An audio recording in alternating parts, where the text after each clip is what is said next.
તમે જો કૂતરા હોય ને કૂતરા, એક બે કૂતરા હોય ને તમે વાંકા વળીને પાણો લ્યો ને કૂતરા ભાગી જાય. ઢોરા હોય ને ઢોરા, તો તમે વાંકા વળીને પાણો લ્યો ને તો ઢોરા ભાગી જાય.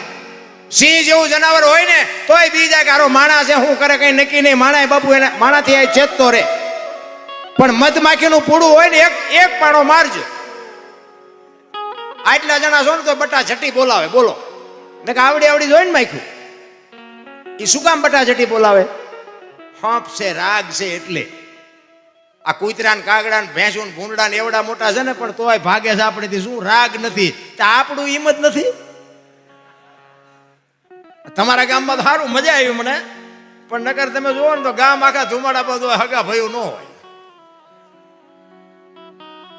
એકતાની મજા છે. કાળમીટ પાણો હોય ને બાપુ, એને શેણી રાખીને ઘણ મારો ને એ તૂટે નહીં, પણ બહુ મહેનત કરીને એને તોડો ને પછી એની જે તિરાડ પડે ને એમાં માટી ભરાય ને પછી લાપડું એમાં ઉગે. સમજી લેજો, લાપડા મજા કરે. જેથી કુટુંબ પરિવારમાં તિરાડ પડે ને તેથી રાંકા આવીને માલપા મજા કરી જશે. એક લખી લેજો.